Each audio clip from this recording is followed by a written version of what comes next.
Hello दोस्तों, राधे राधे। आज का व्लॉग थोड़ा स्पेशल था क्योंकि आज मेरी बेटी का बर्थडे है। मतलब कल था। मैं वीडियो आज शूट तो मैंने कल ही कर लिया था, लेकिन मैं वीडियो आज अपलोड कर रही हूँ क्योंकि मुझे कल पूरे दिन वक्त नहीं मिल पाया था। और कल था वसंत पंचमी और सुबह सुबह हो गई थी बहुत तेज़ बारिश, तो मैंने वर्क फ्रॉम होम ले लिया था और मुझे काफ़ी सारा टाइम मिल गया। फिर मैंने सुबह सुबह लड्डू जी के लिए लगाया, पीले मीठे चावल का भोग बनाया और अपने लड्डू को मैंने पीले रंग के वस्त्र भी पहनाए थे क्योंकि वसंत पंचमी वाले दिन सब येलो येलो होता है। और मेरे लड्डू गोपाल बहुत ही प्यारे लग रहे थे। आप लोग भी कमेंट करके बताइएगा कि मेरे लड्डू गोपाल कैसे लग रहे हैं। फिर मैंने अपने ऑफिस का काम किया और शाम को मेरी बेटी के लिए मैंने कुछ डेकोरेशन और ड्रेस ऑर्डर की थी और थैंक गॉड कि डेकोरेशन सेम डे आ गई थी, वरना मुझे तो लग रहा था कि आज शायद टाइम पर आ ही नहीं पाएगी। फिर बारी थी डेकोरेशन की। सारा अनपैक करके हम लोग लग गए थे डेकोरेशन की तैयारी में। मैं और मेरी बेटियां मिलके बलून्स फुला रहे थे और फिर हमने मस्ती करते करते काफ़ी अच्छी डेकोरेशन करी। आप देखिए और बताइए कि हमारा डेकोरेशन कैसा लग रहा है बर्थडे का। बैलून्स फुलाते फुलाते इन लोगों के हाथ दर्द हो गए थे और फिर उसके बाद बारी आई थी मेरी। और फिर यहाँ पर ये दोनों बहनें मिलके कर रही हैं डेकोरेशन की तैयारियाँ। इनकी नानी और दादी भी आ गई थी और अब बारी थी डेकोरेशन कंप्लीट होने की। और डेकोरेशन और केक हमने सजा के रख दिया था। फिर आई थी इसकी मामी भी आई थी। इनकी भी वेडिंग एनिवर्सरी थी, मेरे भाई और भाभी की भी, लेकिन इन लोगों को कहीं जाना था शादी में, तो वरना ये लोग भी यहाँ पर होते। तो इसलिए ये लोग रह नहीं पाए थे यहाँ पे क्योंकि इन लोगों को शादी में जाना था और ये लोग चले गए शादी में।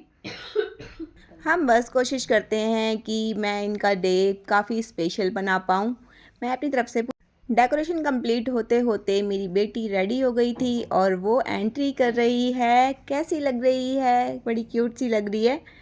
आज ये पूरी 13 इयर्स की हो गई है। देखिए कैसे आ रही है, कितनी खुश है, बहुत ही हैप्पी हो रही थी। अब बात आ रही थी मेरी मम्मी की पोटली ओपन होने की। मम्मी लेकर आई थी पोटली और अब उनकी पोटली खोलनी थी। देखते हैं पोटली में से क्या निकलता है।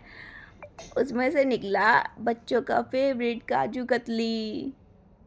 नानी और दादी दोनों के साथ हमने किया था बेटी का बर्थडे सेलिब्रेट। उसके कुछ फ्रेंड्स भी आए थे घर पर। हंसी और खुशी से भर गया। ये पल कैमरे में कम और दिल में ज़्यादा बसते हैं। अब केक कटिंग की बारी आ रही थी और वानी का केक कटिंग हो रहा है अभी। बहुत नखरे करती है ये केक कटिंग में भी। अब हम सब लोग मिलकर बनाएंगे इसका बर्थडे और अब ये करेगी cake cutting. Happy birthday to you, happy birthday to you, happy birthday dear Wani, happy birthday to you, happy birthday to you, happy birthday to you. जाओ एक तो हाँ केक काटो पर ना क्या अरे मैंने केक पलट के ना मंगाई केक काट ले। निकल क्यों नहीं रही है? भाई सब लोग केक खिलाओ आनी को। पहले मैं खिलाऊं, पहले मैं खिलाऊं, पहले लड्डू के लिए निकाल दे। लड्डू को भी लाना चाहिए था तो मैं केक लगा। भाई साहब वाइट कितना बड़ा ले रही है। हैप्पी बर्थडे वानी। चलो भाई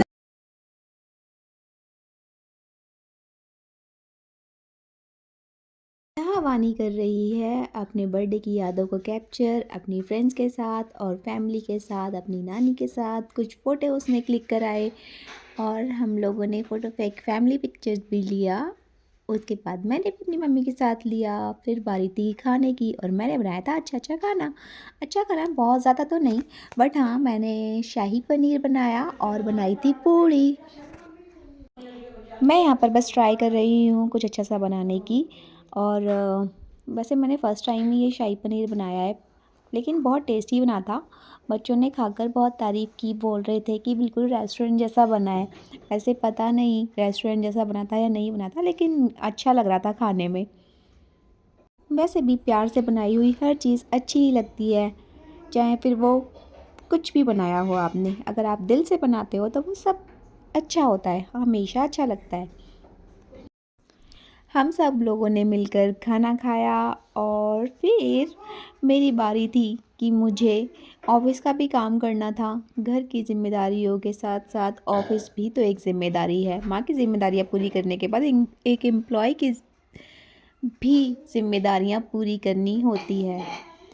खाना बनाते-बनाते और सारा चीज़ें करते हुए काफ़ी टाइम हो गया था, रात हो गई थी काफ़ी।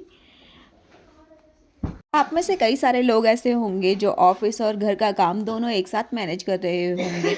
मैं कोई स्पेशल नहीं हूँ। मैं बस यही सोच रहती हूँ और अपने आप को खुद को मोटिवेट करती रहती हूँ। बहुत सारे लोग होते हैं जो घर और ऑफिस दोनों मैनेज कर रहे होते हैं, तो बस मैं भी वही कर रही हूँ, करने की कोशिश कर रही हूँ। कभी कभी तो मैं ऐसे सोचती हूँ कि सारी चीज़ें एक साथ ही क्यों एकदम से आ जाती हैं, है ना? ऐसा होता है ना, आप लोगों के साथ भी ऐसा होता होगा कि बहुत सारी चीज़ें ना एक साथ करने को हो जाती हैं। कभी कभी तो ऐसा लगता है कि हम कुछ कर ही नहीं पाएंगे, लेकिन जब ईश्वर के ऊपर छोड़ दो ना, तो सारी चीज़ें अपने आप में मैनेज हो जाती हैं। और वैसे भी भगवान के ऊपर सब छोड़ देना चाहिए, क्योंकि जो होना होता है ना वो होकर ही रहता है। बस अब बड़े बूढ़ों को लगी थी चाय की तलब। खाना खाने के बाद उन्होंने कर दी चाय की फरमाइश और फिर चाय पी, और उसमें मैंने थोड़ी सी चाय मैंने भी पी ली। फिर सब लोगों का सोने का टाइम होने वाला था और सब लोग सो रहे थे, और देखिए मैं इस टाइम पर भी कर रही हूँ अपने ऑफिस का काम, क्योंकि वो भी तो आपको मेरा ब्लॉग कैसा लगा? लाइक शेयर एंड सब्सक्राइब करना ना भूलें। Thank you for watching.